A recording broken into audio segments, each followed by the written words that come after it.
मानक चंद, कमला देवी, राकेश, नीतू, ऋषभ और Ayushi Musharraf, B123, Sethi colony, Jaipur. Shri Parshvanath re rolling mills limited, Durgapur 1, Bardhaman, west Bengal. Amita Jain, पत्नी अनिल कुमार जैन, संगीता जैन, पत्नी विपिन कुमार जैन। श्रीमती शशि बाला जैन, श्रेयांश जैन, श्रीमती अनुपमा जैन, शरीश जैन, श्रीमती शशि जैन, चेतन जैन, अस्मित जैन, 54B, नवीन नगर, सहारनपुर, उत्तर प्रदेश। यशपाल जैन, श्रीमती सूरज जैन, शाहगढ़, सागर, मध्य प्रदेश। श्रीमती कमला देवी पाटने, धर्मपत्नी स्वर्गीय श्री मदन लाल जी पाटने, सुपुत्र राजकुमार पाटने, कैलाश चंद पाटने, प्रकाश चंद पाटने, प्रदीप कुमार पाटने, अनिल कुमार पाटने, इम्फाल, मणिपुर। लक्ष्मी देवी जैन, सीमा जैन, धर्मपत्नी श्री अशोक जैन, मेहुल जैन, शाश्वत जैन, प्लॉट नंबर 658, महावीर नगर, प्रथम, जयपुर, राजस्थान। श्री दिगंबर जैन, महिला शास्त्र सभा, सूर्यनगर, गाजियाबाद।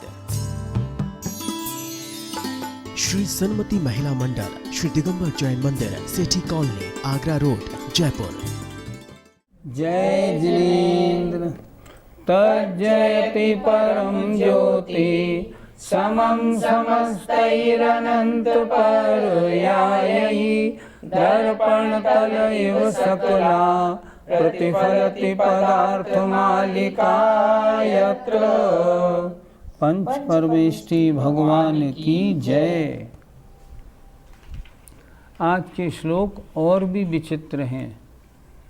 इस पहले श्लोक नंबर 51 में कहा है, कोई हिंसा करे फिर भी फल अहिंसा का मिले, और कोई अहिंसा करे फिर भी फल हिंसा का मिले। देखें श्लोक कैसा है।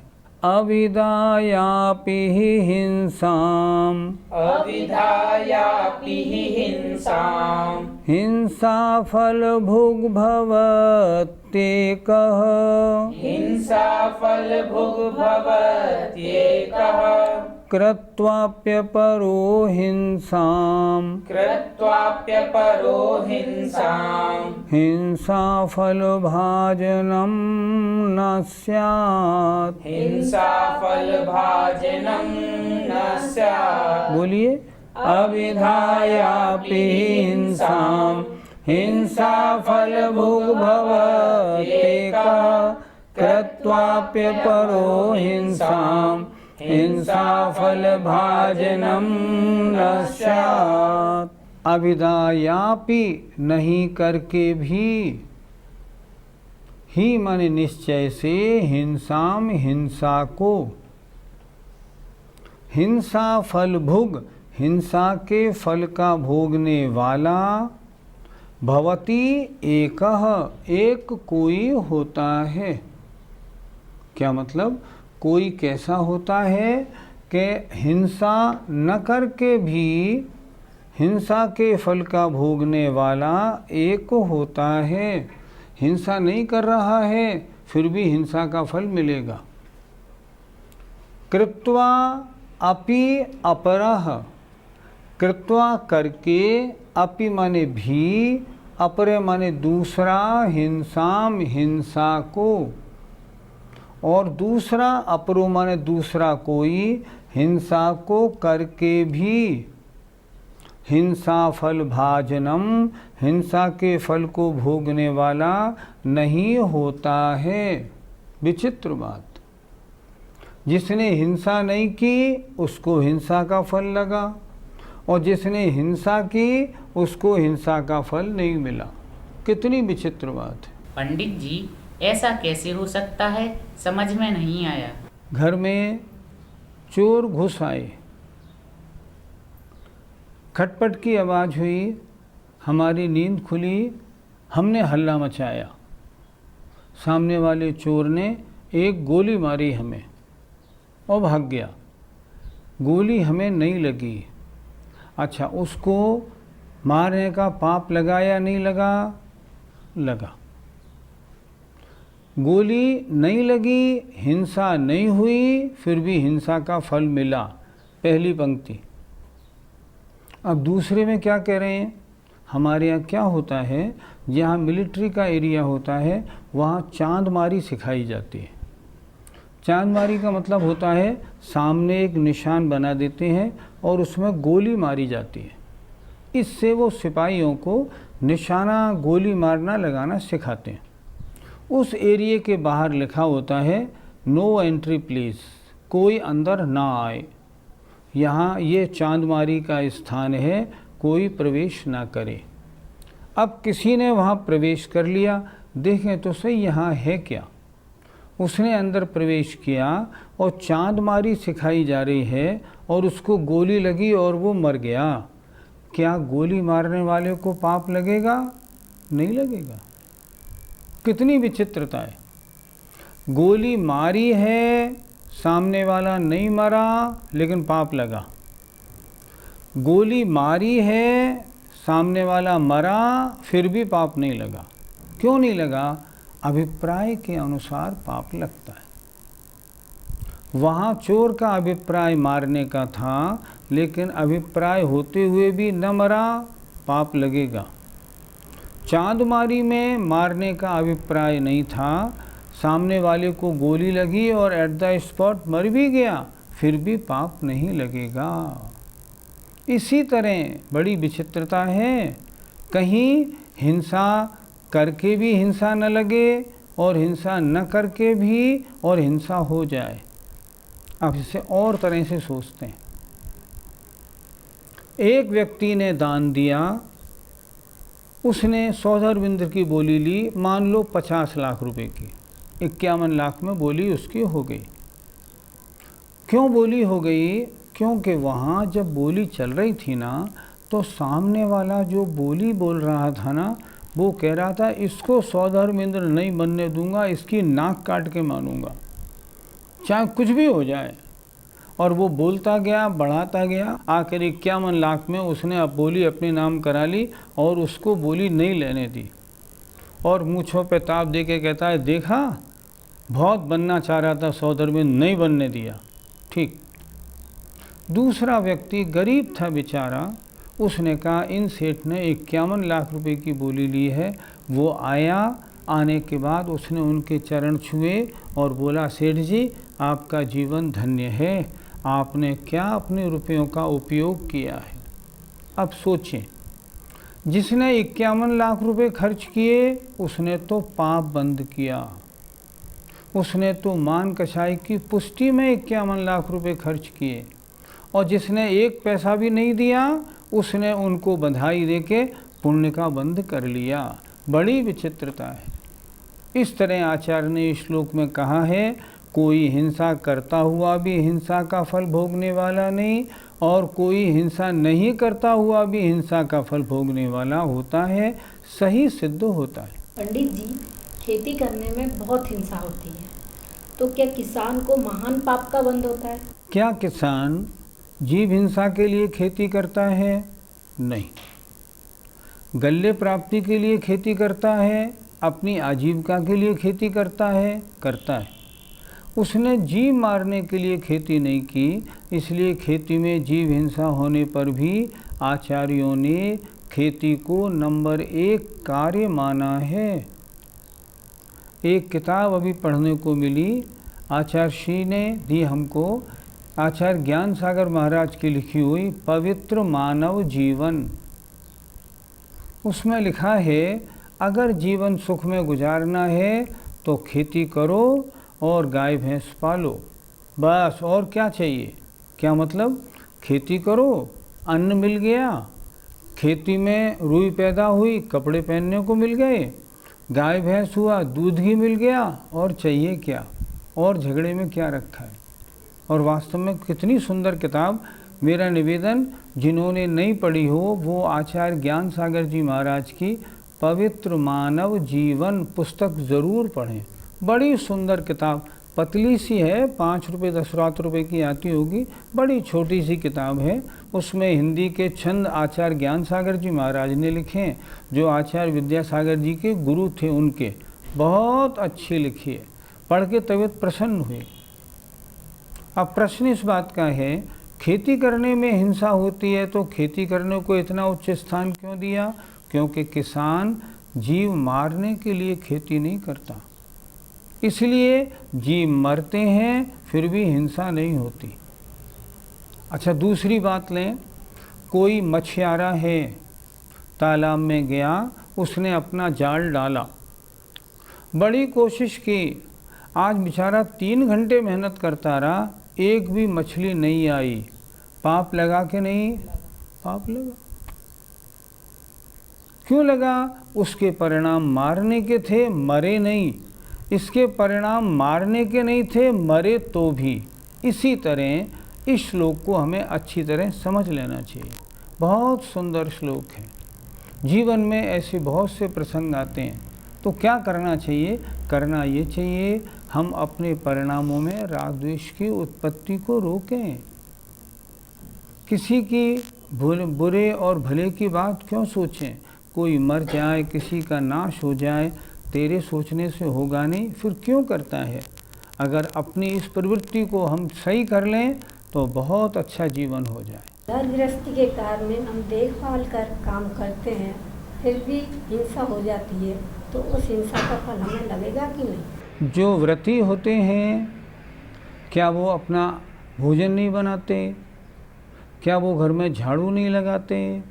क्या कपड़े नहीं धोते? स्नान नहीं करते? क्या नहीं करते?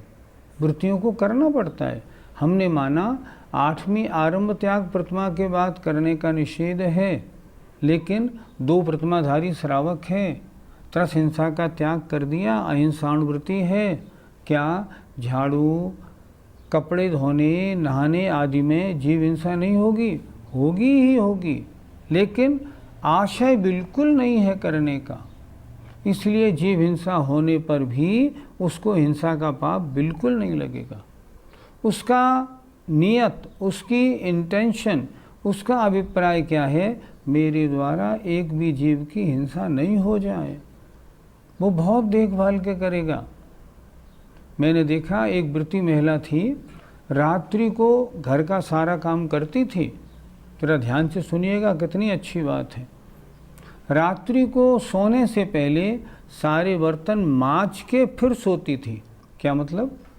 अगर किसी का झूठा गिलास हो दूध का, चाय का, उसको छोड़ती नहीं थी। नहीं, वो कहती थी सुबह तक तो इसमें जीव पैदा हो जाएंगे, सड़ जाएगा ये दूध, ये चाय, तो मैं इसको क्यों छोड़ूं? मैं दर्शकों से पूछता हूँ, आप में से कितनी महिलाएं ऐसा कार्य करती हैं? जरा सोचें तो सही। आपके घर में क्या होता है? रात के जो झूठे बर्तन होते हैं वहीं पड़े छोड़ के सो जाती हैं आप। जीव हिंसा होती है कि नहीं? होती है। पाप लगता है कि नहीं? लगता है। जिम्मेदारी किसकी है? आपकी है।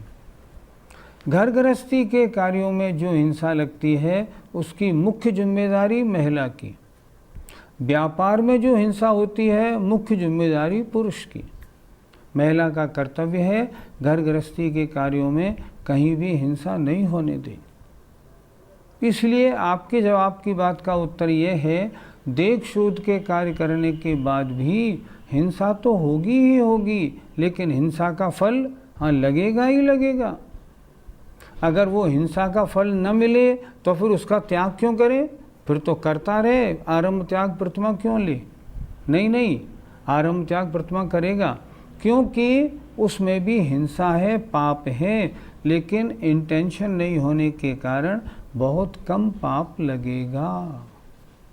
वो पाप भी छोड़ने योग्य है, इसलिए वो क्या करेगा? उसका भी त्याग करेगा। ऐसा होगा। इन श्लोकों को पढ़कर लगता है कि आचार्य अमृतचंद्र महाराज ने हिंसा पर कितनी डीप स्टडी की होगी, तब इस तरह के श्लोकों को बनाया है। आगे वाला श्लोक भी बड़ा विचित्र है, देखिए। एकस्याल्पा हिंसा, एकस्याल्पा हिंसा, ददाति काले फलम नल्पम, ददाति काले फलम नल्पम, अन्यस्य महाहिंसा अन्यस्य महाहिंसा स्वल्पफला भवति परिपाके स्वल्पफला भवति परिपाके। बोलिए, एकस्याल्पा हिंसा ददाति काले फलं नल्पम् अन्यस्य महाहिंसा स्वल्पफला भवति परिपाके। एकस्य एक जीव की अल्पा छोटी थोड़ी हिंसा भी ददाति देती है काले फल काल में अन अल्प थोड़ा नहीं बहुत फल को। अल्प माने होता है थोड़ा, अनल्प माने होता है उल्टा बहुत। क्या करें, एक जीव की छोटी थोड़ी हिंसा भी काले उदय आने पर अनल्पम बहुत फल को देती है। हिंसा छोटी, फल इतना बड़ा। अन्यस्य और दूसरे जीव की महाहिंसा बहुत बड़ी हिंसा भी स्वल्प फला थोड़े फल देने वाली होती है, परिपाके भवती उदय समय में होती है। दूसरे की महाहिंसा है, जब उसका उदय समय आया फल मिला थोड़ा। बड़ी विचित्र बात है, विचित्र नहीं सत्य बात है। इस श्लोक में जो लिखा है वो कैसे हो सकता है? हो सकता है आचार्य ने तभी तो लिखा है, नहीं क्यों लिखते। अच्छा, उदाहरण से समझते हैं। स्वयंभू रमण समुद्र में एक मत्स्य है व्रति। वो मत्स्य उस पानी में रहता है। आयु कितनी है? 1 करोड़ पूर्व संख्यों वर्ष की आयु है। अपने जीवन में व्रति होने के कारण हिंसा से बचने की पूरी कोशिश करता है। पानी सूर्य से तपा हुआ ऊपर आकर पीता है। जीवों को नहीं खाता, नीचे जो पेड़ पौधे होते हैं उनका भक्षण करता है। फिर भी उससे हिंसा कितनी होती है? बहुत ज़्यादा। क्यों होती है? वो 1000 योजन लंबा, 500 योजन चौड़ा, 250 योजन मोटा है। उसके चलने फिरने में कितनी हिंसा होती है, बहुत हिंसा होती है। लेकिन बहुत हिंसा का फल कितना मिलता है? थोड़ा सा। क्यों? व्रती है। उसकी भावना ये रहती है अनछना पानी भी न पीऊँ, तो वो ऊपर सूर्य की रोशनी में गर्म पानी को ऊपर आके पीता है। एक आदमी, एक जीव। अब दूसरा कहते हैं उसके कान में एक छोटा सा तंदुल मत्स्य रहता है। उसका नाम क्या है? तंदुल। तंदुल माने चावल जैसा छोटा सा एक मत्स्य रहता है। वो क्या सोचता है कान में बैठा बैठा? वो भी ये सोचता है ये कितना मूर्ख है, इसके मुंह में सैकड़ों जीव आते हैं और चले जाते हैं, खाता नहीं उन्हें। मैं होता इसकी जगह तो सबको खा जाता। देखना, उसमें दम भी नहीं है, कर भी नहीं सकता, मात्र सोचता है। उसके कितना पाप लगता है? मर के 7वें नरक जाता है। और वो जो मत्स्य है ना व्रती, वो मर के ऊपर स्वर्ग में जाता है। हिंसा ज़्यादा किसके है? मत्स्य के। फिर भी स्वर्ग मिला। क्यों? अभिप्राय नहीं है। अभिप्राय क्या है? जीव हिंसा न हो, अभिप्राय वो है। एक छोटा तंदुल मत्स्य है, उसका अभिप्राय मारने और खाने का है। मार नहीं पा रहा, मारने की शक्ति भी नहीं है। छोटा सा है, किसको मारेगा किसको नहीं। लेकिन चिंतन उसका ऐसा है तो थोड़ी सी हिंसा करता है, फिर भी पाप कितना बांधता है? 7वें नरक जाता है। यही तो आचार्य कह रहे हैं। एक की थोड़ी सी हिंसा फल काल में बहुत बड़े फल को देती है, और एक की महाहिंसा भी फल काल में थोड़े फल को देती है। क्या हिंसा के अलावा अन्य पापों के बारे में भी ऐसा सोचा जा सकता है? क्यों नहीं, बिल्कुल सोच सकते हैं। और वहाँ भी पुण्य और पाप इसी तरह लगेगा। जैसे उदाहरण, चक्रवर्ती भरत चक्रवर्ती हैं, 6 सम्यक दृष्टि हैं, वैभव कितना, 96,000 रानियाँ, लाखों पुत्र, लाखों महल, लाखों करोड़ों हाथी घोड़े, लेकिन परिणामों में मूर्छा बहुत कम, आसक्ति बहुत कम, इतना परिग्रह होने पर भी पाप कितना, थोड़ा। दूसरा हम ले लें श्मश्रु नवनीत, जिसकी मूछ में जो मठा पीता था उसका थोड़ा मक्खन लग जाता था।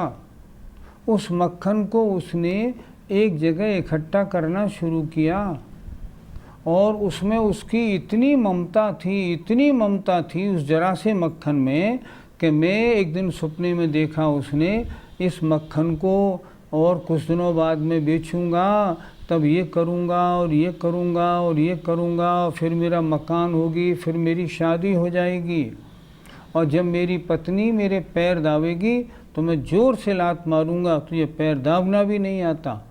इतना किया कि वो जो मटकी में थोड़ा सा मक्खन रखा था वो मटकी फूट गई और मक्खन में आग लग गई, वो स्वयं भी जल गया और 7वें नरक पहुंचा। क्यों पहुंचा? थोड़ा सा परिग्रह था, ममता बहुत ज़्यादा थी, इसलिए पाप ज़्यादा। चक्रवर्ती का परिग्रह, लेकिन आसक्ति नहीं, मूर्छा नहीं, ममत्व परिणाम नहीं, इसलिए बड़ा ज़्यादा परिग्रह है तो भी हिंसा थोड़ी, पाप कितना लगा, कम। इसी तरह हम सब जगह सोच सकते हैं, अन्य पापों में भी ये व्यवस्था ठीक बनती है। पंडित जी, मन वचन काय, इन तीनों में से सबसे ज़्यादा हिंसा किसके द्वारा होती है? सबसे कम हिंसा एक इंद्रिय जीव कर पाता है। उसके मात्र एक इंद्रिय है, थोड़ा सा ज्ञान है, ज़्यादा आसक्ति भी नहीं, ज्ञान का प्रश्न ही नहीं, अज्ञानी अज्ञान है। उससे ज़्यादा हिंसा विकलत्र जीव करते हैं, उनसे ज़्यादा असैनी पंचेंद्री जीव करता है, और सबसे ज़्यादा हिंसा का पाप सैनी पंचेंद्री जीवों के लगता है। अर्थात शरीर की हिंसा कम, वचन से होने वाली हिंसा उससे ज़्यादा, और मन अगर उसमें इन्वॉल्व है तो हिंसा और भी ज़्यादा लगती है। इसलिए सबसे ज़्यादा पाप कौन करता है? मन सहित सैनी पंचेंद्री जीव करते हैं। अब दूसरी बात, अब सबसे ज़्यादा पुण्य कौन करता है? वो भी सैनी पंचेंद्री जीव ही करते हैं। एक इंद्रिय जीव में थोड़ा सा ज्ञान, थोड़ी सी शक्ति, पाप भी कम तो पुण्य भी कम। उससे 2, 3, 4 इंद्रिय ज़्यादा, असैनी पंचेंद्री और ज़्यादा पाप, उससे थोड़ा ज़्यादा पाप और पुण्य भी कम। और सैनी पंचेंद्री अगर नीचे 7वें नरक तक जा सकता है तो ऊपर मोक्ष तक भी जाने की बात रखता है। इसलिए सबसे ज़्यादा सबसे ज़्यादा पाप होता है जहाँ मन का उसमें इन्वॉल्वमेंट हो। हम क्या करें? हम अपने चित्त को इन पापों से, इन कषायों से दूर रखें। क्रिया करते हुए भी विचार करें, मेरे मन से कोई हिंसा, किसी के बारे में गलत चिंतन, गलत बोलना, काय संबंधी क्रिया ना हो। सबसे पहले एक काम करें, पहले तो अनावश्यक हिंसा छोड़ दें। जय जिनेंद्र। मानक चंद, कमला देवी, राकेश, नीतू, ऋषभ और Ayushi Musharraf, B123, Sethi colony, Jaipur. Shri Parshvanath re rolling mills limited, Durgapur 1, Bardhaman, west Bengal. Amita Jain, पत्नी अनिल कुमार जैन, संगीता जैन, पत्नी विपिन कुमार जैन। श्रीमती शशि बाला जैन, श्रेयांश जैन, श्रीमती अनुपमा जैन, शरीश जैन, श्रीमती शशि जैन, चेतन जैन, अस्मित जैन, 54B, नवीन नगर, सहारनपुर, उत्तर प्रदेश। यशपाल जैन, श्रीमती सूरज जैन, शाहगढ़, सागर, मध्य प्रदेश। श्रीमती कमला देवी पाटने, धर्मपत्नी स्वर्गीय श्री मदन लाल जी पाटने, सुपुत्र राजकुमार पाटने, कैलाश चंद पाटने, प्रकाश चंद पाटने, प्रदीप कुमार पाटने, अनिल कुमार पाटने, इम्फाल, मणिपुर।